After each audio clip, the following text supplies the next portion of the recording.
What giving back means to me, in short, is that we're helping other people achieve their dreams and their callings that they feel like God's placed in their life. Our world is a broken place.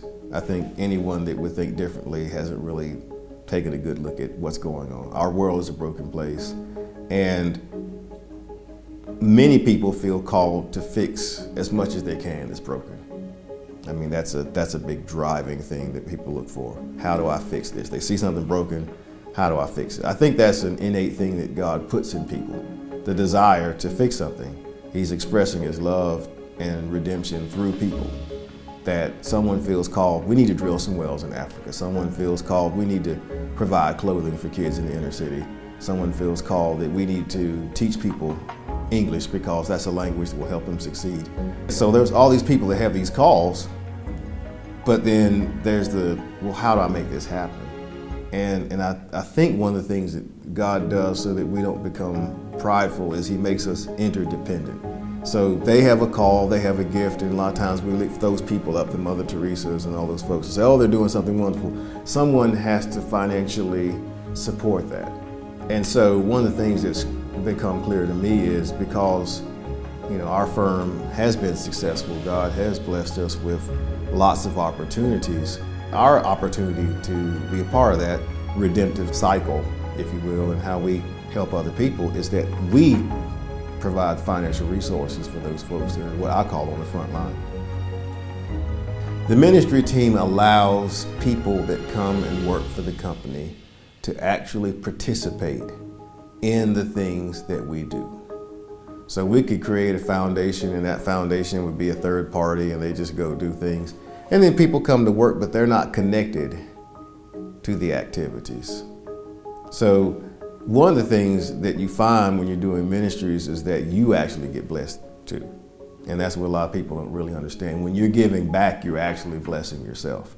So you actually miss out on a blessing when you don't go and do. So when you're sending a check to someone, you don't see how they react to it. You don't get a chance to be in that room and see what it really means. They might send a letter back and tell someone in accounting, thank you, but you don't see that.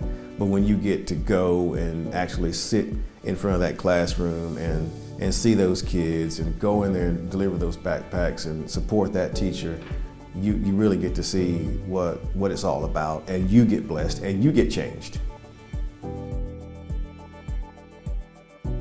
Well, it comes down to the core belief that this firm was created to provide support for ministry throughout the world. And so when you know you have a greater purpose, that gives you another reason to get up and keep fighting. When you know that we're not here just to make money. We can all make money somewhere. That we know that if we stop doing what we're doing, then there are going to be a lot of ministries that'll be impacted and dreams that will not come true because we're not participating in our part of that. It's very important to me that the work that we've done over the last several years is not lost just on one individual. I am the owner and do plan on continuing to own the company for some time, but any organization that is worthwhile should be able to last beyond just the vision of one person. And so as we're growing new leaders, it's very important that they get a sense of why we do this, why this organization does this, so that it becomes part of the overall DNA. So that's why we have the ministry team, so that we're getting people involved. They become part of the DNA. They understand this is what Davenport does, not what Mr. Davenport does, but this is what the firm Davenport does.